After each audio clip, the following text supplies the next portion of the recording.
So, welcome to this Innovate Eastman workshop. My name is Matt Scobrook. I'm one of the entrepreneurs in residence here for Innovate Eastman. And today I'm very excited to be walking you through some strategies and tips on how to manage cash flow for your business. So, I've been helping clients and with my own company manage cash flow for quite a few years. And I have to tell you that when I started, running businesses, the idea of numbers scared me. This is not something that I ever had a natural talent by and had to learn the hard way, not only how to do this, but why it's important, and found ways to make budgeting and cash flow management actually a little bit of fun. So I'm hoping to share that with you today. So today we're going to talk about a couple of things, maybe getting over some of that fear you might have around money, cash flow, and budgets, why it's important to look at budgeting and setting up some forecasts to help manage your business, looking at some additional funding sources in case you are needing to unlock some additional sources of cash to help your business grow, managing some expenses, and then finally looking at some additional strategies to help you manage some success in cash flow over time. And I should say, actually, that this is meant to be for your business, but these are tips that you can use in your personal life as well. I actually have a budget for my own expenses, personal expenses, and I actually use this every month to go through my own finances and find it really, really helps with just managing my own money as well. So feel free to apply this to your real worlds whenever you like. So what today's presentation is not, this is not going to be an accounting course. We're not going to talk through jargon. We're not going to be looking at spreadsheets. We're not going to be going into that level of detail and talking about percentages and talking about numbers and talking about that kind of thing. Accountants and bookkeepers are there to help you with that. And there are really brilliant minds. And I will tell you, I am not one of those brilliant minds. I am not an accountant. I am a manager first, and so we are going to be taking a high level look at the cash flow side from a manager's perspective. And so, no spreadsheets today. No one's opening up Excel. But what I hope to give you by the end of this presentation is the confidence and tools to be able to go in and start creating your own budget and managing your cash flow with more confidence. So, first thing that I want you to think about with budgets are more than just numbers on a page. They really are a story. So, as a business owner, you are always crafting a strategy. You're looking ahead into the future, and that future and how you'll get there and how you'll resource it. That is the story and the strategy that you're wanting to develop. Well, the budget is just the numbers side of that. So what is it that it will take? What will it cost? What do you expect to make in sales, in other sources of revenue? When do you expect that cash to come in? This is your story, and putting numbers behind it is the importance of a budget. The other thing with a budget is that it is meant to be a living document. And in my business, I will take a look at my budget at least on a monthly basis, if not weekly, to make sure that my strategy and my story is being reflected in the numbers. So, day to day, running a business, we know that things are changing all the time, particularly right now. We're having this presentation in April 2025. If you are in manufacturing, if you are in international distribution, your story and your numbers are changing on a daily or hourly basis. And this is one of the reasons why it's so important to have this tool. As news comes from politics and economics and all of these other things that are largely outside of our control, we need a way to figure out how this is going to impact our business and what our next steps can be. So looking at budget from that numbers perspective is going to give us that more rational, solid truth on how we can manage that path forward. The final thing I want you to think about budgets is that they are never, ever, ever fully accurate. They're always going to be a little bit inaccurate. Your job is to make them as accurate as possible. But people sometimes get lost in the weeds and getting down to, going to the dollar and reconciling everything, making sure that it's exactly where it needs to be, making sure that you've got costs down to the penny. I'm here to tell you that 90% accurate is good enough when it comes to this kind of budget. Now, when your accountant is doing your year-end work, they're going to need to account close to the dollar, and that makes sense. That is important from a tax structure perspective. But as managers and business owners, we want to be using this as a tool to help guide our decision making. And if we get bogged down getting everything lined up to the penny, we're not going to have enough time to focus on that strategic decision making. So don't worry about your budget getting 100% accurate. It just needs to be good enough to give you an idea on where you're going to go next. So when we talk about budgets, there's kind of two things that we're talking about here, and I want to clarify. We are talking today about forecast budgets. There's your other budget looking back in time at how much you actually spent.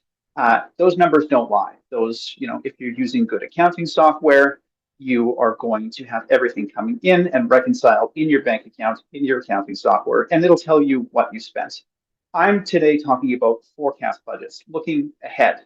So this is, your view of the future, your vision of what will happen over the next 6 to 12 months. Really important for a cash flow purpose because it helps you to understand the day-to-day realities of running your business and how the decisions that you make are going to impact your business operations and, more importantly, your cash flow. So as a manager, you're going to be looking at different strategies and making decisions on where to go next. Your forecast budget is going to help you, again, understand where those dollars are going to be located. And as a manager, really important for you to think in as realistic terms as possible. So what I like to encourage with my clients is to make sure that you're planning for the worst case scenario. What's the absolute minimum that you think you might make in sales? What's the absolute most that you think you're going to have to pay in expenses? Factor that into your budget. Plan for the absolute worst case scenario that you might expect. And if you still have a viable business, at the end of that forecast period, in the worst case scenario, then you have a plan that is going to be sustainable. And your job now is to make it better than that worst case. So why you want to be setting this up in a budget as well is because you need to understand when those expenses, when that revenue is coming in. So when we talk about cash flow, we're not just talking about future costs and future revenue. We're talking about the money you have in the bank right now. And I'm going to say this a few times over the course of the presentation, but just want to introduce that concept here. Cash flow is king. So, in accounting, we talk about things like accounts receivable, accounts payable, things that you have to pay later, money is going to come into the bank later. Well, if you're getting $10,000 in your bank account next month, but you don't have enough money to pay salaries this month, that $10,000 isn't necessarily going to help you. That's what we talk about when we say cash flow is king. We want to make sure that we have the liquid cash available to allow us to execute on our strategy, on our story. So when we're building the forecast budget, we're wanting to look ahead. So, making this strategy for the future. I like to start with a 12-month forecast. So saying, look, we're just starting the second quarter of 2025, or if you're aligned with the federal government's timeline, we're actually just at the start of the fiscal year now. April 1st would be the start of the fiscal year, governments and most nonprofits. So we're actually at a good point in time for us to start thinking about, well, this is month one. What do I want to do between now and March 31st? So setting that up for the next 12 months, thinking about what you're going to do and the impact of that on your revenue side and on your cost side, if everything goes well. So you are saying, if I execute perfectly on the strategy that I am setting up in this space, this is what I think is going to happen to my revenue and to my expenses. And plans change, right? This is why we say a budget is never 100% accurate, because things will come up that will change some realities of your strategy. And so now with this 12 months, you've got plan A, and now it's just about running through that work and executing that work and seeing what shifts and making sure that you're adapting as quickly as possible to those shifts, in particular to make sure that your cash flow is still in a healthy place, allowing you to have that flexibility. So that's the first thing you want to do with that budget. The next thing you're going to want to do is track to see, hey, am I on track with the strategy that I wanted to create? And this is where you're going to get a chance as you're moving forwards to take a look back and say, okay, month one, I thought that I was going to bring in this much in revenue and I was going to pay out that much in expenses. At the end of month one, take a look back. Hey, did I do well on that? Was I accurate? Was my revenue higher or lower than I thought it was going to be? And were my expenses higher or lower than I thought they were going to be? And if there is something, what can I do to change that, to change the actual dollars that are being brought in or coming out to make sure that they are more accurate? Or do I need to update my assumptions? So in month two and month three, do I need to shift my forecasts because something's happening that I wasn't expecting properly? So why we want to do that on a monthly basis, or even in some cases on a weekly basis, is that we want to make sure that we are correcting any challenges, any shifts in our assumptions as early as possible. Because if we let those challenges go by and don't change our forecasts, we might end up in a really difficult place where there's not enough cash, or there's not enough cash, and now we're running out of money to pay the expenses we need. Or on the other hand, we have better revenue than expected, a good problem to have until you realize that you haven't set enough money aside on the taxes you'll have to pay on that additional revenue, and then you're still stuck in a cash flow, problem. So you want to make sure every month, if not more frequently, you're looking back and saying, my strategy, the goal I set for myself, I thought I was here. How close am I to that? And if I'm not close, what do I need to change to make sure that I'm closer this month and next month, the month after that? So we've talked about this a little bit already. So you want to make sure you're updating your strategy, and based on the feedback that you're getting, if that feedback can be from customers, vendors, other stakeholders, it can be from the market, it can be from the results that you are seeing. So if you said, I'm going to execute the sales strategy and it's going to bring in, $10,000 this month, and it ends up doing better than expected, and you're going to end up with, let's say, $12,000. Well, that's wonderful. What are you going to do to make sure that was this a one-time thing? Was this something that you is going to expect that you're making more revenue than you expected every month? Or is this something is there another explanation behind it, right? You want to start thinking about why these things are happening the way that they are. You might notice that there's some trends behind this, right? Some businesses might be more seasonal.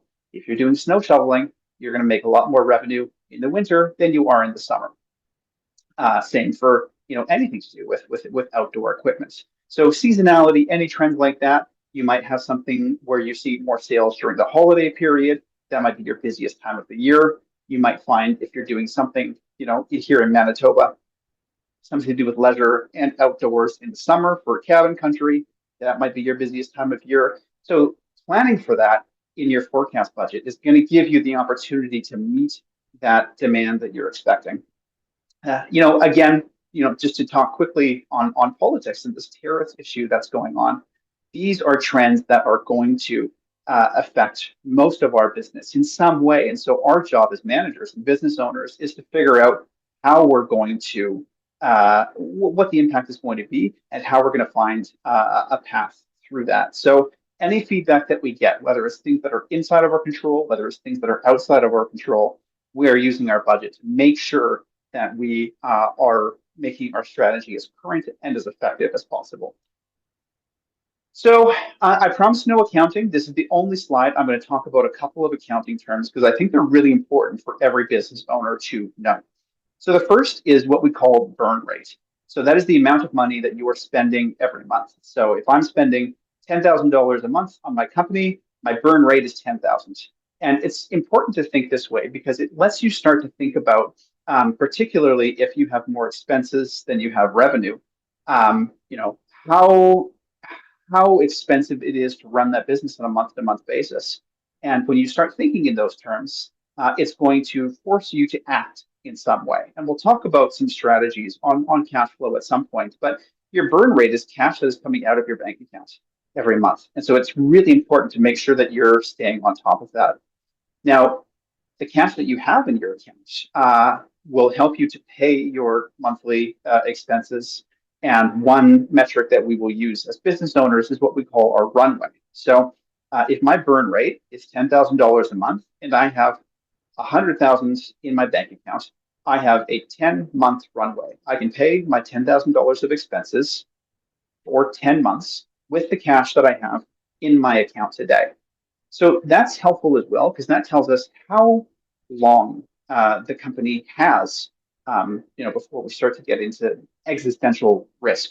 And particularly with emerging companies and startups, a runway is really important because you're just getting into the business. You are taking on a lot more risk. And we know that a lot of early stage companies and startups fail in those first 5 years. So knowing your runway is really important, because if you have 15-month runway, that's a lot of time for you to figure out your market share and your marketing plan and your sales strategy and finding customers. 15 months for a business owner, that's wonderful amount of time. If your runway is 3 months, well, maybe then it's time for you to start having to make tough decisions on things that you might need to do to reduce your burn rate.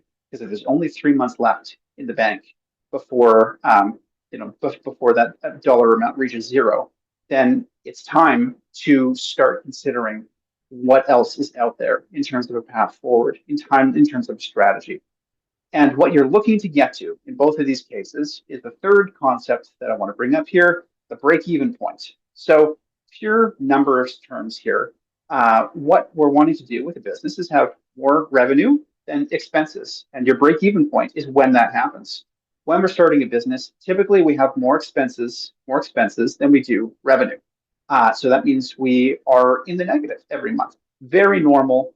That is part of the risk that we take on as business owners. But at some point, if everything goes well, if that strategy, if that story that's reflected in our budget forecasts is doing what we expect it to do, at some point that's going to switch. We're going to start making more revenue than we are paying out in expenses.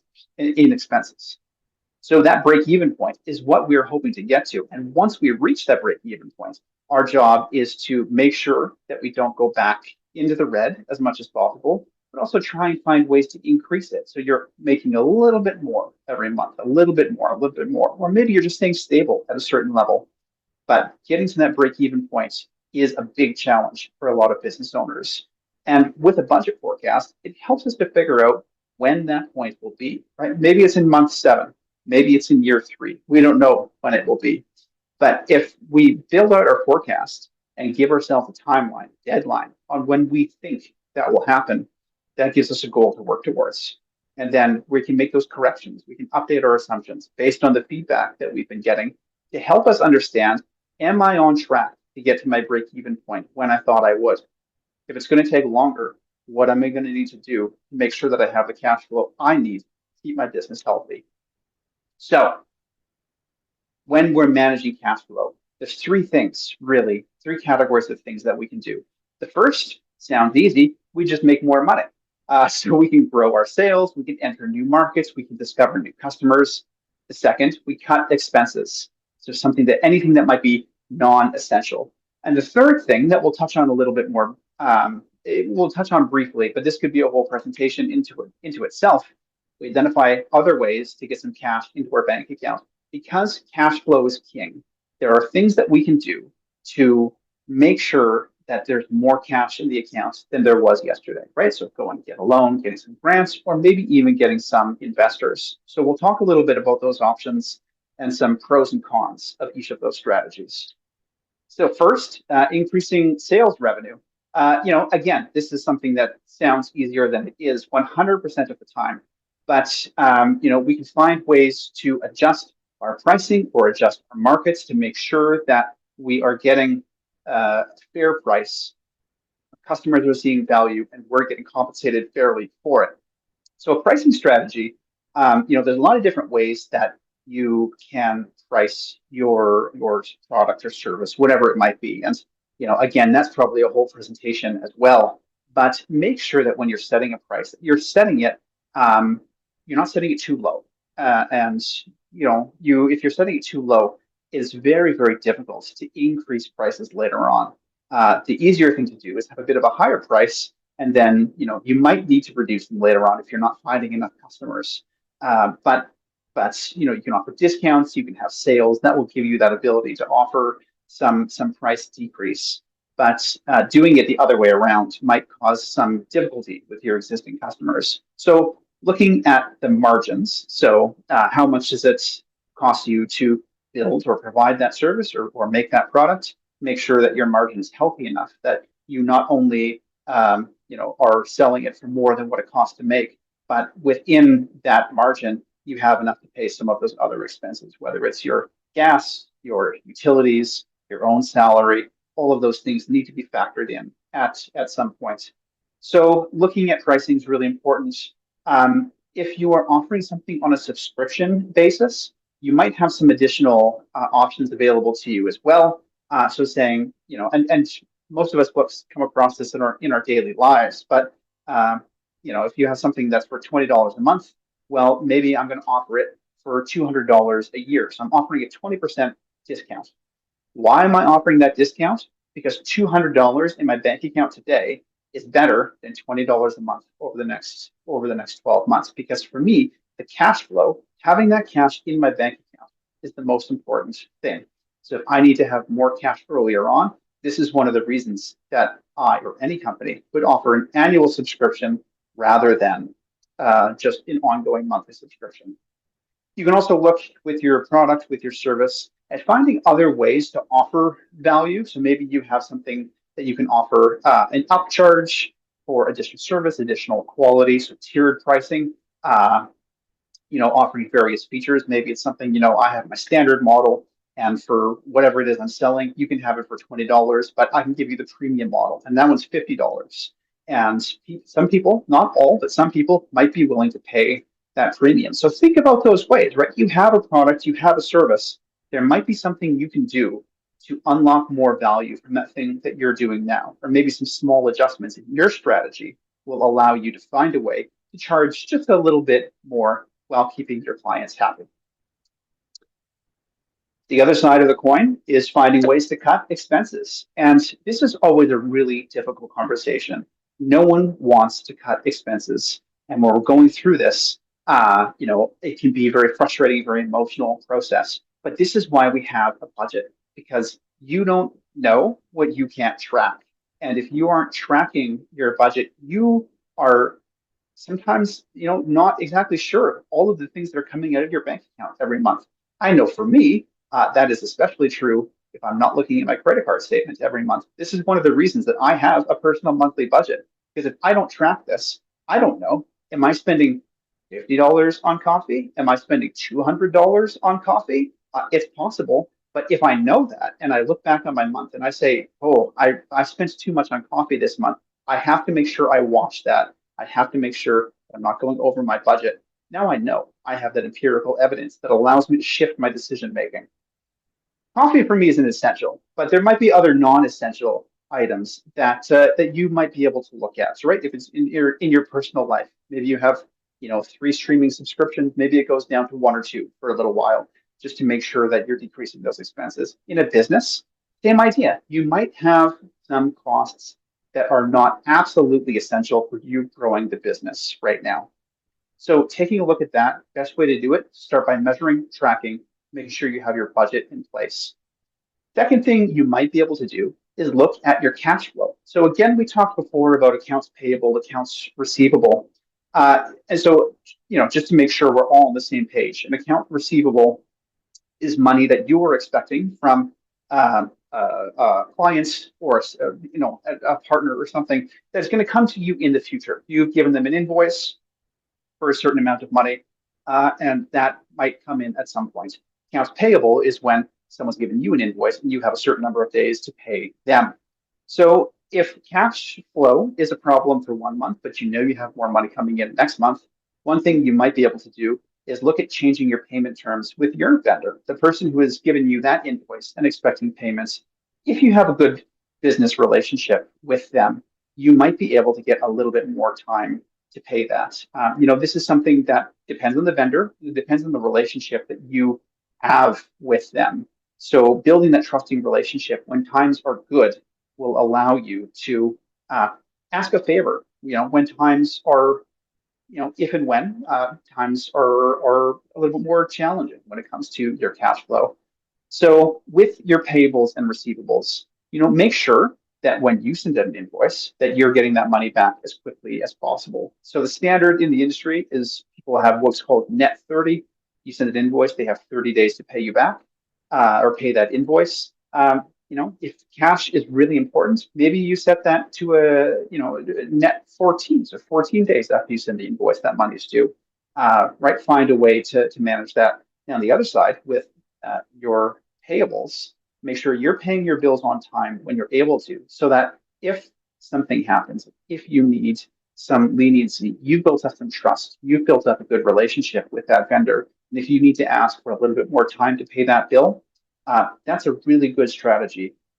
Doesn't work all the time, depends on the relationship, but you'll do a lot better coming from that position of trust and good relationship if you need to manage your cash flow on this side. The last thing I want to say on this, with payables and receivables, is cash flow. Again, cash flow is king, and an invoice that you have sent out that is outstanding, right? You have an invoice that is expected, $25,000 and is coming in next month. That doesn't necessarily help you today, right? So you don't necessarily want to rely on on an account receivable, on an outstanding invoice, because if you have bills to pay before that money comes in, then that's the challenge. So the problem isn't, on an accounting spreadsheet, if you're dipping into the negative on your bank balance, that is going to pose additional challenges for you. So that's why you want to think in terms of the cash in your account. Because the cash flow, again, is king. It's the primary consideration that you should be looking at.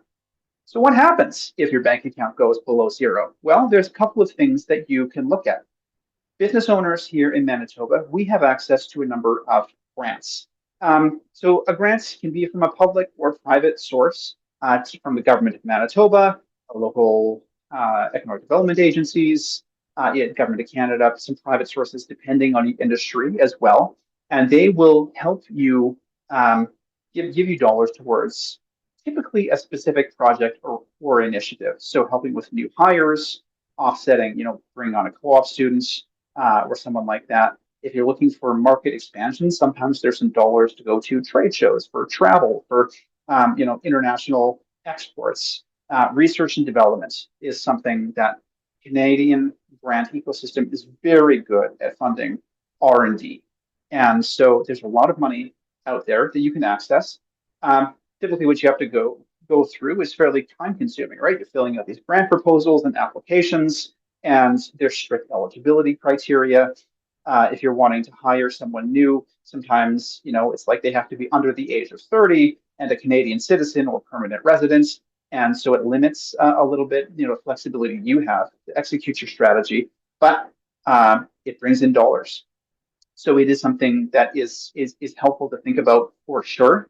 Grants, on the other hand, if you are the sole employee in your business, typically there aren't many grants to help out cover your own salary, your own core costs. So this is a little bit limited. Sometimes grants help, sometimes they're not there when you need them. So another thing that you can do is access debt. Go to a bank, a credit union, and find a way to get a little bit more money in your account, and then you'll have to pay that money back over time with a little bit of interest. So essentially, you are paying more later to have access to cash now. And you have some flexibility on that. You can shop around for the best interest rates that work for you. So, getting a small business loan is something that is fairly accessible, particularly here in Manitoba with credit unions. You'll have to go through, make sure you have a strong business plan, make sure that you have a good relationship with your financial advisor. You also have credit cards, which is a much higher interest rate. And I would highly discourage using credit cards for anything that you don't think you can pay back in short term, because that money will cost you quite a bit. And the other thing you can think about here, right? You're paying more to access money today, but if you really need cash, but you're expecting, in 9, 12 months, I'm going to hit my break-even point, and I'm getting into profitability, and I'm going to skyrocket. If you believe that, you are going to be taking a risk as an entrepreneur, but you can then pay only the minimum amount on that loan. So you'll be paying more for it over time, but then that gives you more cash. So if I'm taking out a $10,000 loan, rather than, let's say, paying $1,000 a month back over the next 10 months plus interest, maybe I'm only paying the minimum balance on that for a few months because I'm gambling a little bit on my future success. I need this cash now, and I need as much cash as possible so that I can get to the story that I'm telling, my break-even point and my profitability. And so you can do that, and then you're just paying a little bit more in interest for that loan, for that debt, to be able to access that cash when you need it. Access to cash and capital at the beginning life of a company is when that cash is needed most. So this is fairly common for new businesses to access debt, and you're carrying that debt for a little bit longer. But it is risky. If the business goes under, that is debt that you still have to repay. So just be careful that you're not over leveraging yourself on debt. And with debt, sometimes you might need to make a personal guarantee. Sometimes you might need to put up collateral. There are horror stories of people who put up their house and mortgage as collateral on a loan, and then the business fails. What do you do in that case? When there's a risk of losing your house. So it's really important to take this very seriously. If you are taking on debt, then that comes with risks. So I want you to be aware of that. The third option, we've got our dragons from Dragon's Den here on the screen. So some businesses will sell shares in their company. So essentially a percentage of ownership in the company to help raise funds. And so, particularly with startups, technology startups is probably the number one example you could think of that. You are selling essentially part of your company in order to get that cash from the investor. And the investor is going to want to see that business case and say, okay, well, I'm going to put in $10,000 today because I think in 5 years you're going to be able to sell my shares, or you're going to get acquired, or the company will buy back the shares, and I'm going to make 3, 5, 20, 500% back on my investment. So you need to be able to show them that this is a good investment for them, that they will, if everything goes well, if they believe in you, if you can execute on your story and your strategy, that they will make a profit. Now, investors, they understand risk, and they know that not every investment goes according to plan. So they're looking for a specific type of company that is going to offer the potential for a high return on investment. So this is not necessarily a path that is open to every company. You want to have a strong business case that appeals to investors. Again, there's a whole other presentation in this, but I do want to mention in Manitoba, there is an additional incentive for investors. It's called the Small Business Venture Capital Tax Credit, SBVCTC. And what that is if you are a Manitoba investor and you're investing at least $10,000 in a company, an eligible company, and as the company, you have to apply for this tax credit. But if you make that investment, you can get 45% of that investment back as a non-refundable tax credit on your Manitoba taxes owing. So if I donated $10,000 to a Manitoba company, I got access to that tax credit. If I owe on my taxes next year $4,500 or more in Manitoba taxes, that tax credit applies there. And then I don't have to pay those taxes anymore because I have that tax credit. So that's how that works. And it is a very strong incentive for Manitoba investors to support Manitoba companies. A couple other things I just want to get close to ending up the presentation today with. So some other strategies for success. Thinking about managing the cash inside of your bank account is equally as important. If you're selling a product or service, you have to claim at a minimum GST and in some cases PST as well. Talk to your accountant to make sure that you are collecting the right taxes on everything. That is not your money, that is the CRA's money. So when you're setting up your corporate bank account, make sure that you're setting up at a minimum 2 accounts. One for your expenses, everything goes in and out, and a separate one for your taxes, because that is not money that you want to forget that you have to pay to CRA at the end of the year. It doesn't matter if you're profitable or not. The money that you collect in GST and PST has to go to the CRA at the end of the year. So don't touch it. And if you have it in a separate account, then there's no way that you will miss that, and you will have that money ready as soon as that bill becomes due. You can also use the strategy for a couple of other things, right? So having separate business accounts gives you a little bit of flexibility on ways that you can manage your cash flow a little bit more. So maybe your main account is where cash comes in and out on a regular basis. Maybe you have a savings account for retained earnings or something else. Maybe some of that money, if you don't need that money right away, you can use it as a savings, right? Go put it into a high interest savings account, put it into a GIC, lock it in for a certain amount of time. Now, the risk with that is if you have a GIC, you don't get access to that money for however long the GIC is, 1, 2, 3 years. So if you do need that money in an emergency, you will need to break that GIC. And that comes with a high financial penalty. So make sure that if you are going to invest that money into a saving, that you absolutely do not need access to those funds inside of that term period. A final one that I like to use, I use this in my business, is a separate account for profit. So there's a great book that I recommend. It's called Profit First by Mike Michalowicz. And what Mike says is essentially, right, we as business owners tend to pay ourselves last, or we'll put the profit last. All the expenses have to go through. We're reinvesting in the company, and it's a bit of a challenge. And psychologically, that can be draining. And so his suggestion, and I do this and I find it really, really helpful, is put a little money aside when those checks come in, right? It doesn't matter. It's $10, $100, just put it aside and then don't touch it. And so as you're going through paying your expenses, if you have that money set aside for profit, this is something that you can use, whether it's at the end of the quarter or end of the year, to just treat yourself. This is purely psychological, it's purely emotional. But at the end, you can say, yeah, you know what, the business is doing well enough. I'm going to go out for a nice dinner. Or if the business is doing really well, I'm going to go on a nice vacation. Right? This is something that you're not budgeting for in your own personal budget. This is not something that is going to put the business at risk because you have set it aside and it is just sitting there waiting to be used for you. So as a business owner, we spend a lot of time worrying about the business, and this is risky. And we are doing a lot of tough things. Managing that cash flow can feel really, really daunting.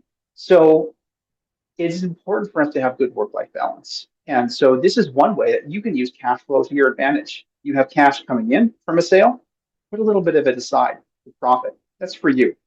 Go and buy yourself something nice at the end of the quarter, at the end of the year. And that's going to help give you a little bit more emotional resilience here. So last thing I want to end up on, and if there's one thing that I want you to take away from this presentation, it's that the more time you spend reviewing, setting a good forecast budget, and make sure you're reviewing it often, you're updating your assumptions, you are changing your budget based on what the actual numbers are coming back as, based on the inputs and feedback that you're getting from your customers and the market around you. The more you do, the better off that you are going to be in managing your cash flow. You do not want surprises in your cash flow. The best thing you can do to manage that is to set aside time. I set aside 30 to 60 minutes every single week, update my accounts, use my accounting software, make sure that everything's reconciled, and make sure that I know what the growth of the business is, and reviewing that budget, making sure I'm on track and making any adjustments that I need to make. That gives me a lot of peace of mind. And again, I'm not a numbers guy. So then I take that conversation, and if there's something that's going drastically wrong, I go talk to my accountant and they help me out. So having that support is really, really helpful. And your accountants, trust me, will thank you if you are talking to them more frequently than going in a panic with a crisis at the end of the year. That is a lot more work than going in and having a quick monthly email correspondence on something. So there's a lot of good software out there. QuickBooks is probably the number one example in the industry. I will say right now, in April 2025, that is an American company. There are Canadian options out there if you are looking to buy local, buy Canadian. But accounting software is really important. If you are trying to do it on your own, the risk of making a mistake is quite a bit higher. So using this kind of software, it's $20, $30 a month. it does save you a big headache. And then make sure you have a good template and worksheet. I love Excel, and there are excellent budget templates available on Excel. You can find them online. There's really good resources out there. And of course, if you are looking for a little bit more support, you can always reach out to Innovate Eastman and myself or any other entrepreneur in residence. Be happy to sit down and take a look at that forecast budget, take a look at that cash flow with you, and help to find ways that you can succeed and you can find the support that you need to make sure that your business is continuing to be healthy. So with that, this is where the recording is going to end off. So thank you so much if you have been watching the recording. And for everyone else, we will jump into any questions you might have.